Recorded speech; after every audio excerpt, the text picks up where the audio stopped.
The letter had been sitting in the same drawer for 30 years. Not hidden, not forgotten, just avoided. On a cold November morning in Ohio, 62-year-old Daniel Harper stood alone in the kitchen of the house he'd lived in for nearly 3 decades. The coffee maker rattled softly on the counter. Outside, bare branches scraped against the window in the wind. The house was too quiet now. 3 months earlier, his wife, Linda, had died after a brief battle with pancreatic cancer. 40 years together. Then suddenly nothing. No footsteps upstairs. No voice calling his name. No reminders to buy milk. Just silence. The kind that settled into walls. Daniel opened the kitchen drawer looking for a utility bill. Instead, his eyes landed on an old yellow envelope. His stomach tightened immediately. The handwriting was unmistakable. Emily Carter. He hadn't seen her name in decades. Slowly, he picked up the envelope. The paper felt brittle. A faded postmark showed the year, 1996. 30 years. 30 years and he had never opened it. Linda had found it once. Years ago. Who's Emily? She'd asked casually while sorting mail. Daniel had shrugged. Someone from before. She never pressed further. Neither did he. The envelope had gone back into the drawer, and somehow stayed there. Now he stared at it, while the coffee machine hissed behind him. His thumb traced the sealed edge. Still unopened. Still carrying words written by a woman he'd once planned to spend his life with. A woman he had loved before everything went wrong. Before pride. Before anger. Before one terrible decision changed the course of 2 lives. Daniel sat at the kitchen table. The chair across from him sat empty. For a moment he almost heard Linda's voice. "You should open it." The thought startled him. He laughed quietly, then rubbed his face. For months after her death, people had surrounded him. Neighbors, friends, his daughter Rachel, his grandchildren. But eventually everyone returned to their own lives. And Daniel was left alone with something he had spent years avoiding, himself. The envelope rested on the table. He could still remember the day it arrived. June 1996. He had been angry. Furious, actually. Emily had left for Montana 6 months earlier, after their relationship collapsed. No goodbye worth remembering. No closure. Only accusations. Misunderstandings. Pain. Then one day the letter came. Daniel had stared at her handwriting. Thought about opening it. Then thrown it into the drawer. If she wanted to say something, he'd muttered back then, "It's too late." The anger felt righteous at 29. At 62, it felt childish. He looked around the empty kitchen. So much of his life had already passed. His father was gone. His mother was gone. Linda was gone. Retirement was only a few years away. The future had become shorter than the past. And suddenly 30 years didn't seem that long. His hand shook slightly as he lifted the envelope. But before opening it, he stood and walked into the garage. The old workbench sat exactly where it always had. Dust covered everything. In one corner, rested a cardboard box. Inside were relics of another life. Photographs, concert tickets, old receipts, a baseball cap, and pictures of Emily. Young, laughing, alive, with possibility. Daniel sat on a stool and stared at one photograph. Summer 1994, Chicago lakefront. Emily's hair blowing in the wind, looking directly at the camera, directly at him. For the first time in years, he allowed himself to remember. Not the breakup, not the arguments, the beginning, the way she'd laughed, the apartment they shared, the plans they made, the future they were certain would happen, a future that never came. Hours passed. The afternoon sunlight shifted across the garage floor. Finally, Daniel returned to the kitchen. The envelope waited exactly where he'd left it. His heart pounded harder than it should have. He slid a finger beneath the flap. Stopped. Took a breath. Then another. 30 years of unanswered questions sat inside that envelope. Maybe nothing important. Maybe everything. Slowly, carefully, Daniel broke the seal. And as the paper opened for the first time since 1996, a small photograph slipped out and landed face up on the table. Daniel froze. The coffee mug slipped from his hand and shattered across the floor. Because staring back at him from that photograph was a little boy he had never seen before. The photograph lay on the kitchen floor, between shards of broken ceramic. Daniel couldn't move. For a moment, His brain refused to make sense of what his eyes were seeing. A boy, maybe 4 years old, dark hair, serious eyes, standing beside a wooden fence somewhere beneath a huge western sky. The picture was faded, but not enough to hide the detail that made Daniel's chest tighten. The child looked like him. Not exactly, but enough. Enough to make his hands tremble. Enough to make the room suddenly feel too small. He bent down slowly and picked up the photograph. On the back, written in Emily's handwriting, were 5 words. His name is Caleb. Nothing else. Daniel lowered himself into a chair. The unopened letter sat beside him. For 30 years, he had convinced himself it didn't matter, that whatever Emily wanted to say could stay unsaid. Now he stared at the folded pages inside the envelope and felt something he hadn't felt in years. Fear. Real fear. The kind that arrives when the past suddenly becomes present. Outside, a truck passed down the street. A dog barked somewhere in the distance. Ordinary sounds, but Daniel barely heard them. His attention stayed fixed on the letter. Finally, he unfolded the pages. The paper crackled softly. Emily's handwriting filled every line. Daniel, if you're reading this, then maybe you're finally willing to listen. Or maybe you're just curious. Either way, I need you to know the truth. I found out I was pregnant 3 weeks after I left Chicago. I tried calling you. I called your apartment. I called your office. Your friend Mark answered once and told me you didn't want to hear from me. I believed him. Maybe I shouldn't have. Maybe I should have kept trying. But I was 26, scared, and already driving west with everything I owned packed into my car. I didn't know what to do, so I kept going. Daniel stopped reading. Mark, his old friend, best man at his wedding. The same Mark who died of a heart attack 8 years earlier. A memory surfaced immediately. Summer 1996. Mark standing beside a pickup truck outside Daniel's apartment. Emily called again. Daniel had been furious back then, still bitter after months of arguments. What did you tell her? Mark shrugged. Told her to leave you alone. Daniel remembered laughing. Actually laughing. At the time, it felt justified. Now the memory hit him like a punch. His stomach twisted. He kept reading. I wanted to tell you in person. I wanted you to know. But every conversation between us ended in anger. And after what happened, I honestly thought you hated me. So I made the decision alone. Maybe it was the wrong one. Maybe you'll think so. But I couldn't raise a child around constant resentment. I wanted him to grow up feeling loved. Daniel covered his mouth. The room blurred. 30 years believing Emily simply disappeared. 30 years believing she chose another life. 30 years never knowing there had been a child. His child. The grandfather clock in the hallway ticked steadily. Every second felt louder. A reminder of years he could never recover. He continued reading. Caleb is healthy. He's stubborn. He's curious about everything. He laughs when he's nervous. Just like you. Every time he does it, I think about you. Daniel closed his eyes. Images flooded his mind. Rachel's first bicycle. Rachel's graduation. Rachel's wedding. The birth of his grandchildren. All the moments he'd experienced with his daughter. Moments Caleb never had with him. Not because Daniel chose to walk away. Not because Emily kept him away. But because of pride. Because of assumptions. Because 2 wounded people stopped talking. And because one letter stayed unopened. His breathing became shallow. He stood and walked to the window. The sun was beginning to set. Orange light stretched across the neighborhood.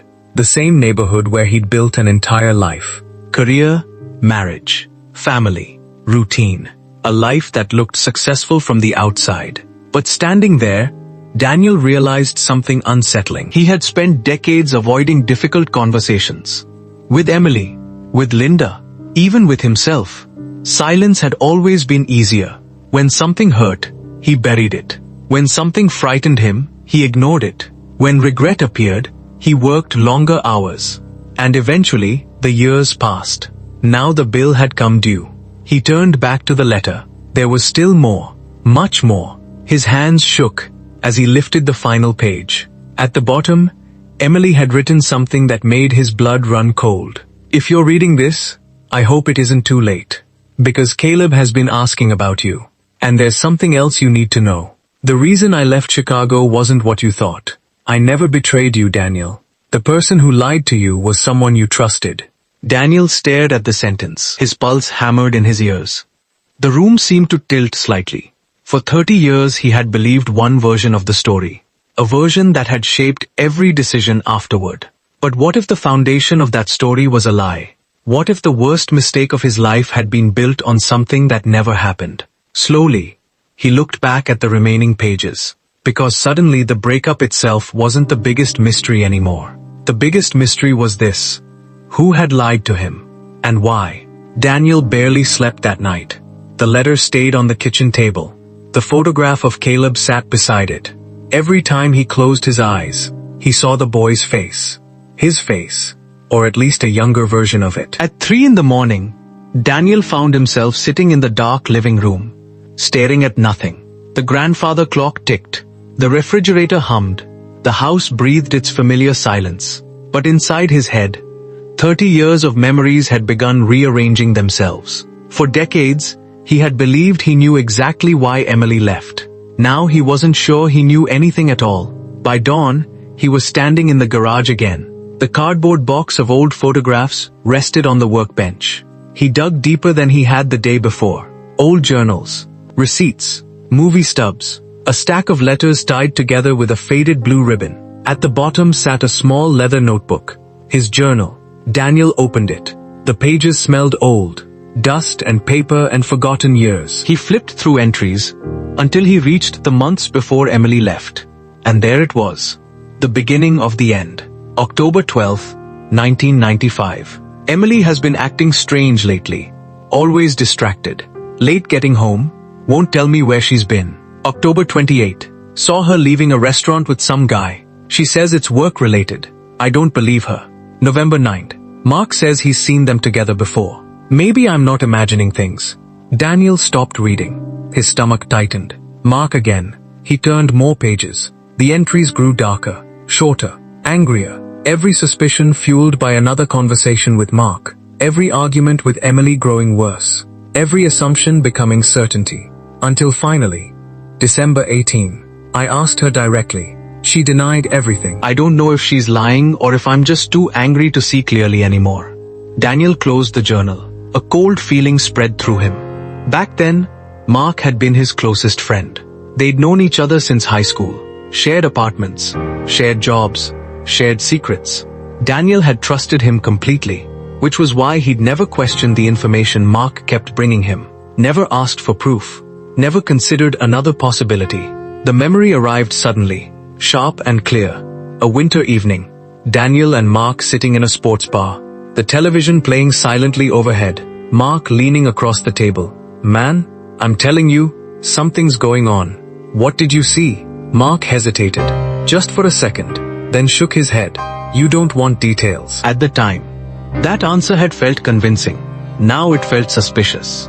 Daniel rubbed his forehead. How many times had he accepted half-truths because they supported what he already feared?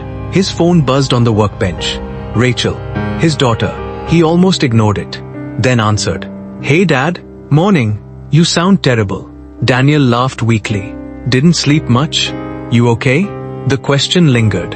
Normally he'd say yes. Always yes. But something about the past 24 hours had stripped away his usual defenses. No, he said quietly. There was silence. Then Rachel spoke. What's wrong? Daniel looked at the photograph of Caleb, at the old letter. At 30 years of consequences. And for the first time in his life, he told the truth. I found something. What kind of something? A letter. Rachel laughed gently. A letter ruined your sleep? You have no idea. By noon, Rachel was sitting across from him at the kitchen table. The same table where he had opened the envelope. The same table where his entire understanding of the past had collapsed. She listened without interrupting. Read every page. Studied the photograph. When she finished, tears stood in her eyes. My God. Daniel nodded. Neither spoke for a moment. Finally Rachel looked up. You think he's really your son? I don't know. You believe it? Daniel stared at the photograph. The resemblance. The timing. Emily's words. Deep down he already knew. Yes. Rachel leaned back, trying to process it. So somewhere out there, I might have a son. The sentence sounded strange even saying it aloud. Rachel looked toward the window. Mom never knew. No. Would she have wanted you to find him? Daniel thought about Linda. Kind, practical Linda. The woman who always pushed people toward difficult conversations. The woman who never let family problems sit unresolved. A sad smile crossed his face. She would have been on a plane already. Rachel laughed through tears. Yeah, she would have. The room grew quiet again. Then Rachel asked the question Daniel had been avoiding. What are you going to do? He didn't answer immediately, because he already knew. The moment he saw Caleb's photograph, the choice had been made. Not because he expected forgiveness, not because he expected a happy ending, but because he couldn't spend the rest of his life wondering. He stood and walked back to the table, picked up the final page of Emily's letter. There was something he hadn't noticed before. An address, written beneath her signature. A town in Montana. Small, remote, a place he'd never heard of. And beside it, a date. June 1996. 30 years ago. Daniel stared at it, then folded the letter carefully. His hands were steady now. For the first time since opening the envelope, fear was being replaced by something else. Determination. Rachel watched him. You're going, aren't you? Daniel looked at the photograph one more time. At the son who had grown up without him. At the years already lost. At the answers waiting somewhere beyond 1,000 miles of highway. Then he nodded. Yeah, but neither of them knew that when Daniel finally reached Montana, the person waiting there would reveal a truth far more devastating than anything inside the Cret. Olet. 3 days later, Daniel was driving west. The old silver pickup hummed steadily beneath him. As Ohio disappeared in the rearview mirror, cornfields gave way to open plains. Small towns blurred past. Gas stations, motels, roadside diners. The familiar rhythm of America unfolding mile after mile. For most people, it would have been a road trip. For Daniel, it felt more like a reckoning. 30 years late, the passenger seat held a small cardboard box. Inside were the letter, the photograph of Caleb, a few old pictures of Emily, and the journal from 1995. Artifacts from a life he'd buried. Now they were all he could think about. The farther west he drove, the more memories surfaced. Not just of Emily, of himself. The man he'd been, the man he'd become, and the distance between those two versions. At 29, Daniel believed certainty was strength. He rarely admitted mistakes, rarely apologized, rarely questioned his own version of events. By 62, life had taught him otherwise. But some lessons arrived too late. The Montana state line appeared just after sunset. Mountains rose in the distance. The sky stretched endlessly above them. For a moment, Daniel remembered something Emily once said. They'd been lying on a blanket beside Lake Michigan, young, certain the future belonged to them. I want wide open skies someday, Daniel had laughed. What for? So I can breathe. At the time he hadn't understood. Now he wondered if she'd spent her entire life searching for space, after leaving him behind. The next morning, he arrived in the town listed on the letter. Population, barely 3,000. One main street, a grocery store, a gas station, a church, a diner, the kind of place where everyone probably knew everyone else. Daniel parked outside the diner and sat quietly for several minutes. His heart pounded harder than it had in years. He wasn't afraid of finding answers anymore. He was afraid of what those answers might cost. Eventually he stepped inside. The smell of coffee and bacon filled the room. Conversations drifted between booths. An elderly waitress greeted him. Passing through, Daniel hesitated. Actually, I'm looking for someone. The waitress smiled politely. Happens a lot around here. He pulled out an old photograph of Emily. The one from Chicago. The one where she was laughing. The waitress studied it. Then her expression changed. You knew Emily Carter? Daniel felt his pulse quicken. Yes. The woman looked surprised. I'll be damned. You knew her. Everybody knew Emily. Daniel swallowed. Is she still here? The waitress's smile faded. A long silence followed. And suddenly Daniel knew.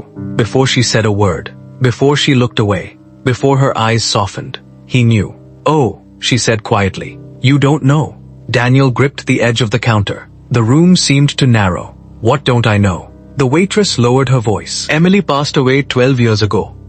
The words landed like a physical blow. For a moment, Daniel couldn't breathe. 12 years. Gone for 12 years. And he never knew, never called, never searched, never asked, never opened the letter. He stared at the floor. The noise of the diner fading into the background. A life had ended. And he hadn't even known she was still alive. The waitress touched his arm gently. She was a good woman. Daniel nodded slowly, unable to speak, unable to tell a stranger that he'd once planned to marry her, that she'd carried his child, that he'd spent 30 years believing a lie. After a few moments, the waitress disappeared into the kitchen. When she returned, she carried something unexpected, a faded newspaper clipping. She placed it on the counter. Daniel looked down. An obituary. A photograph of Emily. Older. Smiling. The same eyes. The same warmth. The same woman. Only older than he remembered. The obituary described a teacher, a volunteer, a mother, a respected member of the community. Someone loved. Someone missed. Someone gone. Daniel read every word, then reached the final paragraph, and froze. Because beneath the names of relatives, was the name of her surviving son, Caleb Carter, age 22. Daniel did the math instantly. The age matched. Everything matched. His son, 22 years old when Emily died, 34 now, fully grown, a complete life already lived, without him. The waitress watched his reaction carefully. You know Caleb too? Daniel looked up. His throat tightened. Not yet. The waitress frowned slightly. Then she said something that made Daniel's heart sink even further. Well, she hesitated. What? Caleb left town years ago. Daniel stared at her. Where did he go? No one's really sure. The answer hit harder than expected. 30 years to open the letter. A 1,000-mile drive. And now the trail had gone cold. But the waitress wasn't finished. She leaned closer. There is one person who might know. Daniel felt a flicker of hope. Who? She pointed across the street, toward a small white house beside the church. Emily's sister. Daniel followed her gaze. A curtain shifted inside the house. Someone was watching. Someone who might hold the missing pieces of 30 years. Someone who knew Emily, knew Caleb, and possibly knew the truth about everything that happened. But as Daniel walked toward the door of that white house, he had no idea that Emily's sister had been expecting this moment for years. Because hidden inside her home was a box filled with letters. Letters Emily had written. Letters Daniel had never received. The White House stood quietly beneath a canopy of old cottonwood trees. Its paint was weathered. Its porch sagged slightly on one side. But it felt lived in, loved. The kind of home built from years rather than money. Daniel stood at the bottom of the steps, staring at the front door. His heart pounded harder than it had when he opened Emily's letter. Because this wasn't paper anymore. This was someone who had known her. Someone who had watched her life continue after he disappeared from it. Someone who had watched her life continue after he disappeared from it. And if she did, Daniel wasn't sure he could blame her. He climbed the steps and knocked. The sound echoed inside. A few seconds later, the door opened. A woman in her late 60s stood there. Gray hair, sharp eyes, a cautious expression. For a moment, neither spoke. Then she looked directly at him and sighed. Not surprised, not confused, just tired. You finally came. Daniel froze. The words hit him immediately. You know who I am. The woman nodded. Daniel Harper. A chill ran through him. How? She gave a sad smile. Because Emily spent years hoping you'd show up. The answer hurt more than any accusation could have. The woman stepped aside. Come in. Her name was Sarah, Emily's older sister. The house smelled faintly of books and coffee. Family photographs covered nearly every wall. Graduations, birthdays, holidays, entire decades preserved in frames. Daniel found himself searching every image for Emily, for Caleb, for signs of the life he'd missed. Sarah led him into the living room. Neither sat immediately. Finally she spoke. The diner called. Daniel nodded. I didn't know Emily was gone. Sarah's expression softened. Most people don't get 12 years to say goodbye. The sentence landed hard. Daniel looked away. She wasn't trying to be cruel. That was what made it worse. It was simply the truth. After a long silence, Sarah crossed the room and opened an old wooden cabinet. From inside, she removed a large cardboard box. Its edges were worn, its lid faded. She placed it carefully on the coffee table, then sat down. Daniel remained standing. What is it? Sarah looked at the box. then back at him. 30 years of heartbreak. Slowly she lifted the lid. Inside were dozens of envelopes, some yellowed with age, some newer, some never sealed, all addressed to the same person. Daniel Harper. His breath caught. Letters.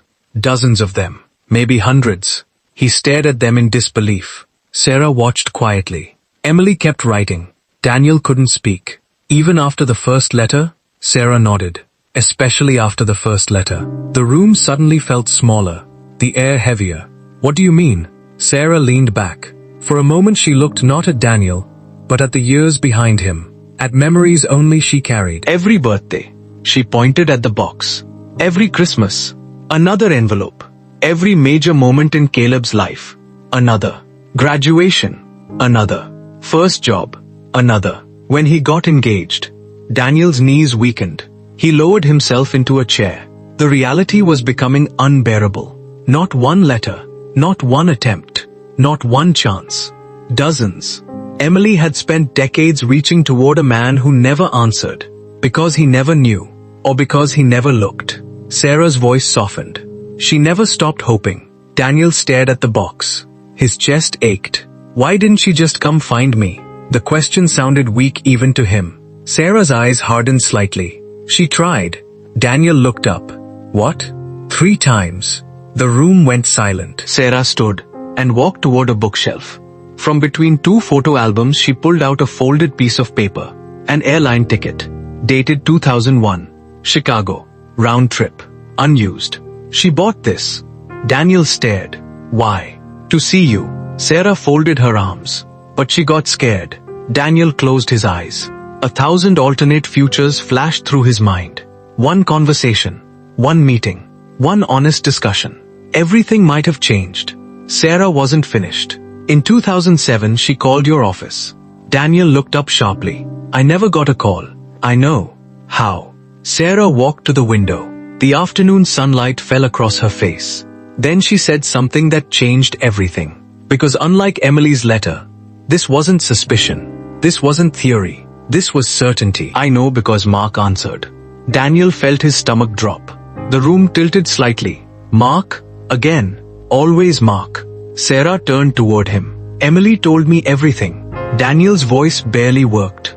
What exactly are you saying? Sarah held his gaze. For years, she'd clearly waited to say these words. Years of anger. Years of frustration. Years of watching her sister suffer. Then finally she spoke. Mark didn't just lie to you. She paused. He lied to Emily too. Daniel's pulse hammered in his ears. Sarah continued. He told her you never wanted to hear from her again. The room fell silent. Every memory Daniel had trusted began cracking apart. Every conversation. Every assumption. Every decision. Then Sarah delivered the sentence that shattered the last remaining piece. The truth is, her voice trembled slightly. Mark was in love with Emily. Daniel stared at her, unable to process what he'd just heard, unable to breathe, unable to think, because suddenly 30 years of misunderstanding no longer looked like an accident. It looked like something far worse. And for the first time, Daniel realized there was a real possibility that his entire life, had been built on someone else's betrayal. The room remained silent long after Sarah spoke. Daniel sat frozen in the chair. Mark was in love with Emily. The sentence repeated itself over and over inside his head. It sounded impossible. And yet, once spoken aloud, memories began shifting into place, like pieces of a puzzle he had never bothered to solve. Mark always wanted details about their relationship. Mark always seemed unusually invested whenever Daniel and Emily argued. Mark always had information no one else had. At the time, Daniel had interpreted it as friendship, concern, loyalty. Now he saw something else. Something darker. Something selfish. Sarah walked back to the coffee table and sat down. Neither spoke for a minute. Then Daniel asked the question that had been growing inside him. Did Emily know? Sarah nodded slowly. Not at first. When? A few years after she moved here. Daniel swallowed. And she never told me? Sarah gave him a sad look.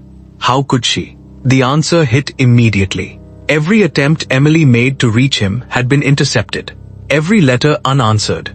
Every call blocked. Every effort crushed by silence. A silence Daniel himself helped create. Because after the breakup, he'd never gone looking. Not once. Not in 30 years. The realization burned. Sarah opened the box and removed a photograph album. "This is what you came for." Daniel stared at it. His hands trembled slightly as he accepted it. The cover was worn from years of use. Inside was a life, page by page, year by year, a life he never saw. The first photograph showed a baby wrapped in a blue blanket. Newborn Caleb, tiny, sleeping peacefully. Daniel felt his throat tighten. The next pages showed birthdays, school pictures, Halloween costumes, camping trips, baseball games, Christmas mornings, ordinary moments. The moments that build a childhood. The moments fathers are supposed to witness. Daniel turned pages slowly, sometimes stopping, sometimes staring, sometimes blinking away tears. At age 7, Caleb had his first bicycle. At age 9, he broke an arm. At age 12, he caught his first trout. At age 16, he drove a pickup truck. At 18, he graduated high school. Every photograph felt like both a gift and a punishment, a glimpse into what could never be recovered. Then Daniel stopped on one particular image. Caleb at around 15. Standing beside Emily. Both smiling. The resemblance was undeniable now. The same eyes. The same jawline. The same awkward half-smile Daniel saw every morning in the mirror. His son. Not possibly. Not maybe. His son. The truth settled fully into place. And with it came grief unlike anything he'd experienced before. Not grief for the dead. Grief for the living years that had been lost. Years no one could return. Sarah quietly watched him. After a while she spoke. "Emily used to show him your picture." Daniel looked up.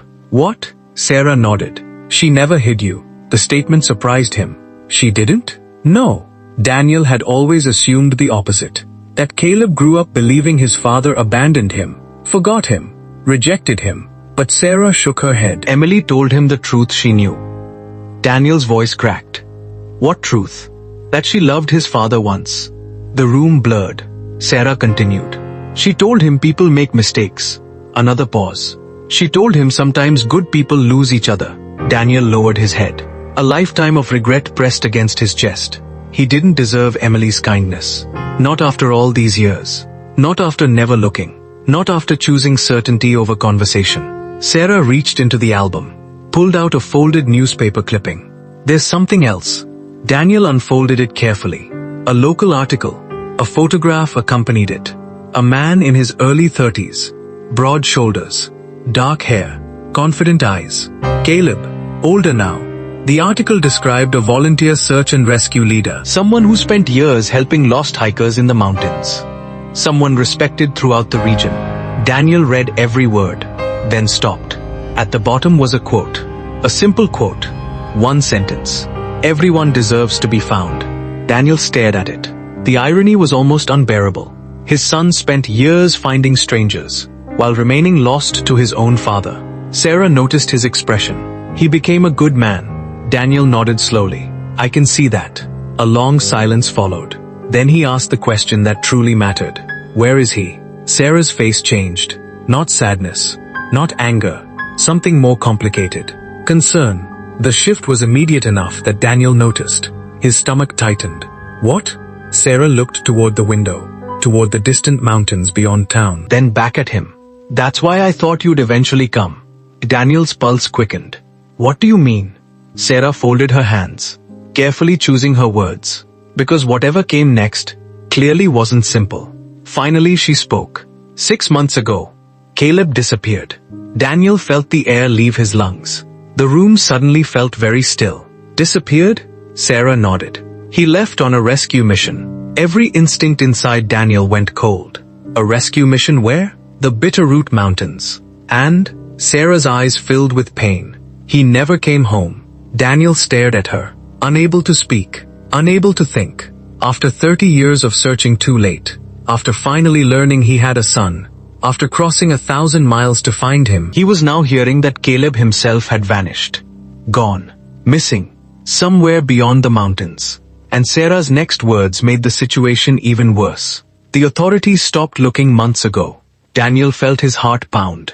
because for the first time since opening Emily's letter, he understood exactly why he'd been brought here. Not to uncover the past, but to confront the present. Because somewhere in those mountains, there might still be a chance. A small one, a desperate one, but a chance. And Daniel knew with absolute certainty that he wasn't leaving Montana until he found his son.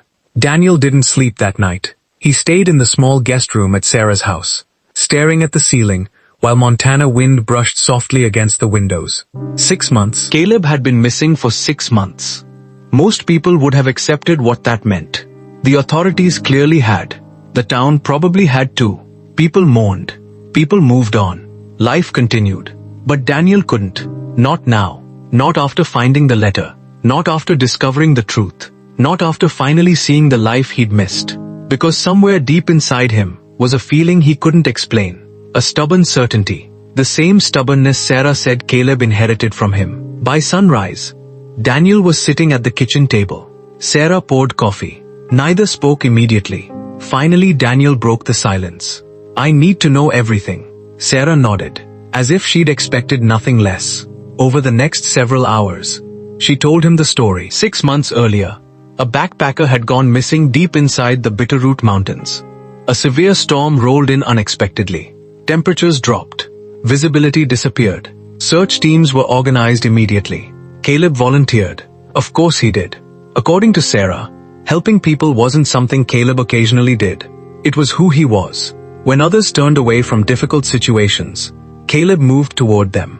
He spent years rescuing hikers, tracking lost hunters, helping stranded families, sometimes for days at a time, sometimes at significant personal risk. The missing backpacker was supposed to be another routine search. Instead, a second storm struck, worse than the first. Communication equipment failed. Teams became separated. Most rescuers returned. Caleb never did. Weeks of searching followed. Then months. Nothing. No body. No equipment. No confirmed sighting. Just absence. The kind of absence that slowly consumes hope. Daniel listened without interruption. Every detail deepened the ache inside him. Because the more he learned about Caleb, the more he liked him, the more he admired him, and the more impossible it became to walk away. Finally, he asked the question that had been bothering him. The backpacker. Sarah looked up. What about him? Was he found? A strange expression crossed her face. Yes. Daniel frowned. When? The next day. The answer stunned him. The next day. Sarah nodded. The man survived. Daniel leaned back, trying to understand. So Caleb disappeared, searching for someone who was already safe. Sarah looked down into her coffee. Pretty much. The irony felt cruel. By afternoon, Daniel found himself standing inside the local sheriff's office. The building was small, functional, unremarkable. Behind a desk sat Sheriff Tom Reynolds, a broad-shouldered man nearing retirement. Gray hair, weathered face, the kind of person who looked permanently exhausted. When Daniel introduced himself, Reynolds immediately understood. Sarah called. Daniel sat down. "I need the case file," the sheriff sighed. "I figured. I want to know where Caleb was last seen." Reynolds studied him carefully, then shook his head. "Mr. Harper, Daniel. The sheriff folded his hands. "I don't want to give you false hope." Daniel met his gaze. "I'm not asking for hope." "Then what are you asking for?" The answer came immediately. The truth. The sheriff stared at him for several seconds, then slowly opened a drawer. Inside sat a thick file. Hours later, Daniel left carrying copies of maps, reports, witness statements, and search records. He spent the evening studying them, highlighter in hand, reading every page, looking for patterns, looking for anything. Most of it seemed straightforward. Storm conditions, search routes, radio logs. But one detail kept bothering him. A witness statement. A young rescue volunteer named Ethan Miller. Daniel read it 3 times, then 4. The statement described the final radio communication with Caleb, just before the storm intensified. One sentence stood out. "I think I found something." That was it. No explanation. No follow-up. No details. Just 6 words. Daniel stared at them.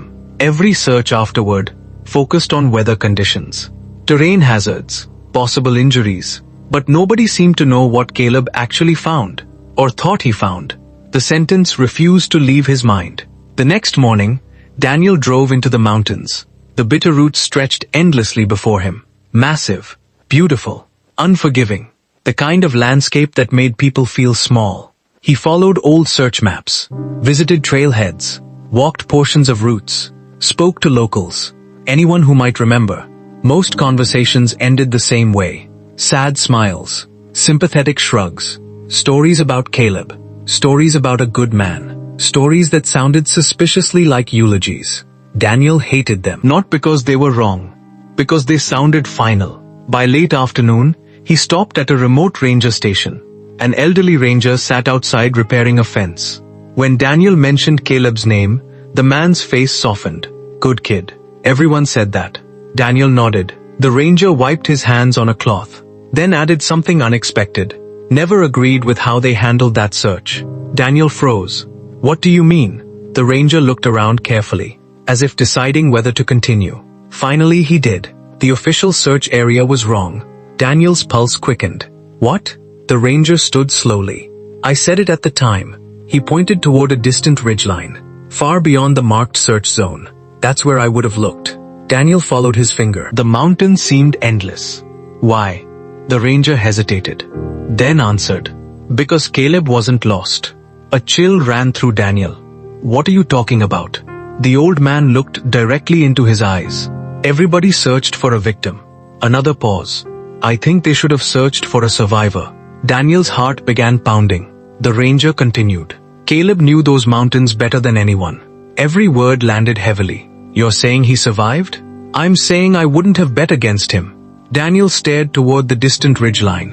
A place nobody searched thoroughly. A place outside official assumptions.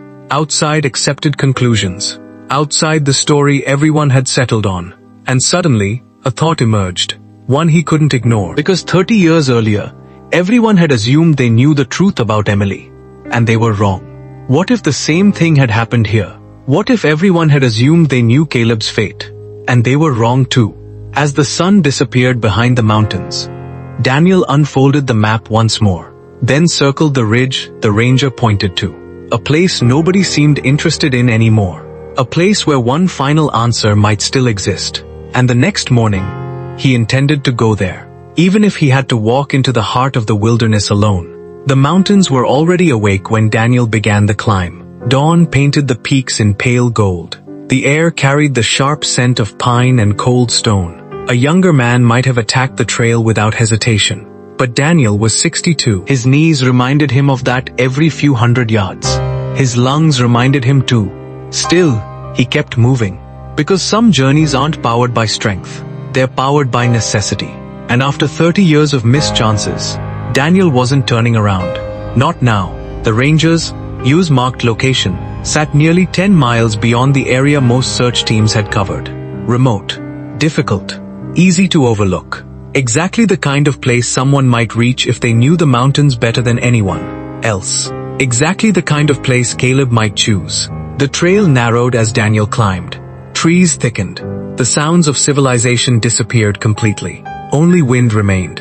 And memory. Always memory. With every step, Daniel thought about Emily. About the young woman from Chicago. About the life that never happened. About the thousands of tiny choices that eventually become a lifetime. The older he became, the more he understood something uncomfortable. Life rarely collapses because of one giant mistake. Usually it's a series of small ones. A conversation avoided. A call not returned. A letter left unopened. Tiny decisions.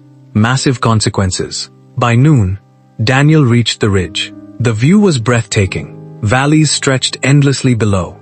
Snow still clung to distant peaks. For a moment, he simply stood there, trying to imagine Caleb somewhere in this wilderness. Trying to imagine what happened 6 months ago. Then he noticed something unusual. A pile of stones. Small. Intentional. Not natural. Someone had stacked them. Daniel walked closer. His pulse quickened. Beneath the stones sat an old metal can. Weathered but intact. He knelt slowly and opened it. Inside were several folded pages, protected by plastic. His hands shook. Not from age. From hope. The first page contained a map. Hand-drawn. Detailed. The second page listed supplies, food sources, water locations, shelter points. The writing was neat, organized, practical. And then Daniel saw the signature at the bottom. Caleb. His breath caught. The papers slipped slightly in his hands, because this wasn't evidence of a man who died in a storm. This was evidence of a man who survived one. Daniel sat heavily on a nearby rock, reading every page, again and again. Then he reached the final note. The note that changed everything. If someone finds this, don't waste resources searching. I'm alive. Injured, but alive. Heading east. There's something I need to understand before I come back. Daniel stared at the words. His heart hammered. Alive. 6 months ago, Caleb had been alive. The realization felt almost impossible. Every official report, every assumption, every funeral-like conversation, wrong, or at least incomplete. But another sentence troubled him. There's something I need to understand. Understand what? The note offered no explanation, no destination, no clue, just mystery and hope. Dangerous hope. The kind that makes people keep going. The sun was beginning to lower when Daniel noticed something else. A symbol, drawn repeatedly throughout the map. A simple shape, a small cabin. Daniel studied it carefully, then unfolded the larger trail map from the sheriff's file. Compared locations, calculated distances, and suddenly realized something. The symbol wasn't random. It marked a real place. A forgotten ranger cabin nearly 30 miles deeper into the wilderness. Abandoned decades earlier. Most maps barely included it anymore. Daniel stared at the location. 30 miles. Far beyond what he could safely hike alone. Especially at his age. Especially with night approaching. Logic told him to return. Contact authorities. Organize help. Do things properly. But logic had cost him enough already. 30 years of assumptions. 30 years of waiting. 30 years of silence. He wasn't losing more time. That evening, back in town, Daniel spread maps across Sarah's dining table. She listened carefully as he explained everything. The note, the map, the cabin, the proof. By the time he finished, both sat quietly, the possibility hanging between them. Finally Sarah spoke. You really think he made it there? Daniel looked at the map, at the small cabin symbol, at the final thread connecting him to the son he'd never known. Yes. Sarah nodded slowly, then disappeared into another room. When she returned, she carried something wrapped in cloth. She placed it gently on the table. Daniel unwrapped it. Inside was a photograph, one he'd never seen before. Emily, older now, standing beside Caleb, both smiling, both looking directly into the camera. On the back, written in Emily's handwriting, were 6 words. Find him if I can't. Daniel stared at the message, then closed his eyes, because suddenly, it felt less like coincidence and more like a promise. One Emily never got the chance to keep. A promise that somehow, impossibly, had found its way to him. 30 years late. But maybe not too late. The next morning, Daniel would leave for the abandoned cabin. A place hidden deep in the Montana wilderness. A place almost nobody visited anymore. A place where answers waited. But what Daniel didn't know was this: someone else had recently been there. And when he finally opened the cabin door, he would discover that Caleb's disappearance wasn't the mystery at all. The real mystery was why Caleb never wanted to be found. The trail to the abandoned cabin wasn't a trail at all anymore. It was suggestion more than path. Branches clawed at Daniel's jacket as he pushed through dense forest. The higher he went, the quieter the world became. No birds. No distant roads, no human noise, just wind pressing through the trees, like breath held too long. His legs burned, his hands were scraped raw. At one point, he slipped on wet stone and stayed on the ground longer than he should have, just breathing, staring at the canopy above him. 62 years old, chasing a man he had never known, a son who might already be gone again. But every time doubt crept in, he saw it. Emily's handwriting. Find him if I can't. That sentence kept him moving. By late afternoon, the trees finally broke. The cabin appeared like a forgotten thought. Small, wooden, half collapsed in places. But still standing, still there. Daniel stopped at the edge of the clearing. His heart pounded so hard, he could feel it in his throat. Nothing moved. No smoke, No sound. No sign of life. Just silence. He stepped forward slowly, each footfall heavier than the last. The porch creaked under his weight. The door was slightly open.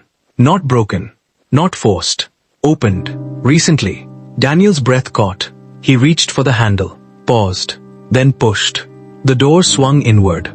The smell hit him first. Wood smoke. Old fire. And something else. Life. Inside, the cabin was simple. A cot. A small stove. Supplies neatly organized. Maps pinned to the wall. And on the table, a journal. Fresh. Not ancient. Used. Daniel stepped inside slowly, like entering someone else's memory. His fingers trembled as he picked up the journal. The first page was dated just 2 weeks ago. His eyes scanned the writing and stopped, because the handwriting was familiar. Not Emily's, not Sarah's. His, but older, stronger. Caleb's. Daniel sat down without realizing it and read, Day 173. If anyone finds this, I hope it's not because I failed. I made it here after the storm. Barely. Broken ribs, maybe worse. I thought I was alone for weeks. Daniel swallowed hard, turned the page. I stopped trying to hike out a month ago. Not because I couldn't, because I needed time to think. About everything I never asked. About him. Daniel froze. Him. There was no doubt now. Caleb meant him. Daniel continued reading. My mother never hid the truth. She showed me pictures. Told me I had a father who once loved her deeply. But she also told me love isn't always enough. I grew up not hating him, just wondering. Daniel's hands shook harder. Another page. I used to imagine meeting him. Not yelling. Not blaming. Just asking one question. Why didn't you come? Daniel stopped breathing for a moment. The answer he had feared for decades was finally sitting in front of him. Not anger. Not resentment. Just unanswered questions. He turned the page again. And then, a sound outside. Daniel froze. A footstep. Slow. Careful. Real. His entire body locked. The journal slipped slightly in his hands. The sound came again. Closer. Daniel stood slowly. His heart was hammering so violently it hurt. He turned toward the open doorway. And then he saw him. Standing at the edge of the clearing. Older than the photographs. Worn by the mountains. A beard framing his face. Eyes sharp. Alive. Caleb, for a moment, neither moved. No words. No reaction. Just two men staring at each other across a lifetime of absence. Daniel's throat tightened painfully. He tried to speak. Nothing came out. Caleb didn't smile. Didn't step forward. Just studied him. Like a man trying to decide whether a ghost was real. Finally, Caleb spoke. Who are you? The question shattered Daniel more than any accusation ever could, because it confirmed something terrifying. He wasn't recognized. Not as a father. Not as a memory. Not as anything. Daniel swallowed hard. His voice broke when it finally came. I'm Daniel. A long silence followed. Then Caleb's expression changed slightly. Not recognition. Not emotion. But confusion. Daniel. Who? Daniel stepped forward. His voice cracked completely. I think I'm your father. The words hung in the air. Heavy. Impossible. Caleb didn't react immediately. Just stared. Then slowly, painfully, he shook his head. No. Daniel froze. What? Caleb's voice stayed calm. Almost detached. My father died before I was born. Daniel felt the world tilt. What are you talking about?